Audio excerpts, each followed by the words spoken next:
I wanted to serve people, I wanted to be helpful, and I wanted to be part of community. And I wanted to have a longer life than your average rock star.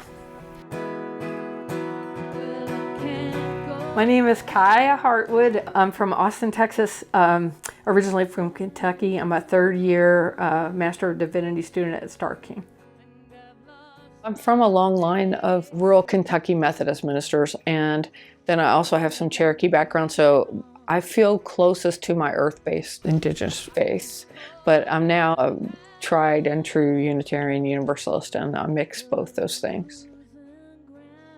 My wife, Meg Barnhouse, is also a Unitarian Universalist minister, and she's been probably the most influential person on my own faith journey. Writing is my spiritual practice. Making art is my spiritual practice. I grew up in the period of time, late 60s, early 70s, where music was changing the world. You could write songs about what was happening in front of you in your society, and that music was going to affect people, make change. So I spent my 20s as a rock star. We were touring all over Texas, and we went to South by Southwest, and suddenly all these label people wanted to sign us.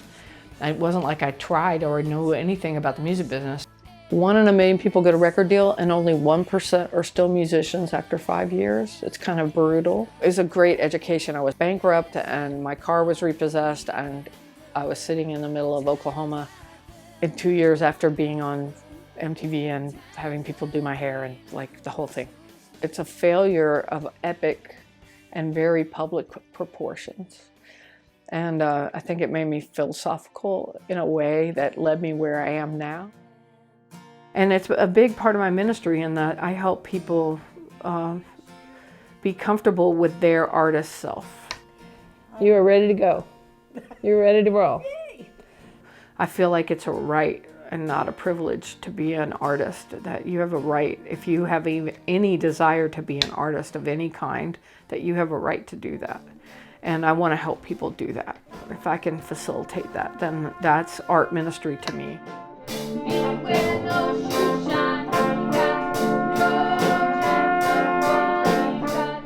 You know, the things I'm embarrassed about in my life are when I tried to be something I wasn't. The label I was on, that was really a problem, to be gay. But I'm really not good at hiding anything, so I've been out since I was 14, basically. Not fun to be gay in Kentucky and out. But I was playing music already, and that saved me.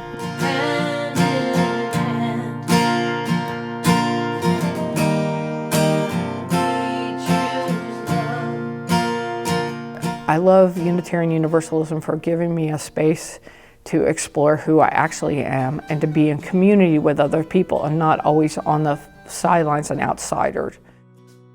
I started playing and preaching a lot as a lay minister, and I traveled all over the country.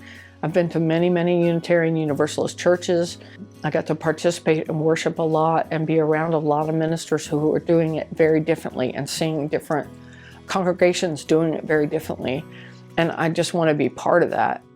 Starr King has been a place where LGBTQIA students have really been able to thrive, and we're really proud of that. I saw the Starr King booth at GA, and I started paying attention to where the people that I was impressed by had gone to school or where they taught. And I was impressed by Starr King, primarily when Rosemary became the president. I was like, I want to go to school where she's the president. That seems like the future to me. I wanted to be exposed to as many faiths as I could, while also coming at everything from a Unitarian Universalist perspective.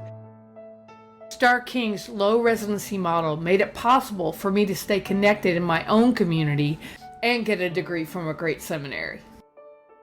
I couldn't come out here. I just couldn't move away. One, I couldn't afford it, and I couldn't be away from my wife, my family, that long. When Kai goes to Starr King, and they start off with trauma stewardship, and how to take care of yourself in the midst of dealing with other people's traumas and how to be trauma informed, I was blown away because I thought how valuable that would have been for me. I thought she'd found this place that was a place where she could really take root and blossom as a minister. Having Kai as the intern minister has been terrific. Because of who she is, she can relate to, I think, just about all people. There's always some story that she can connect with someone else.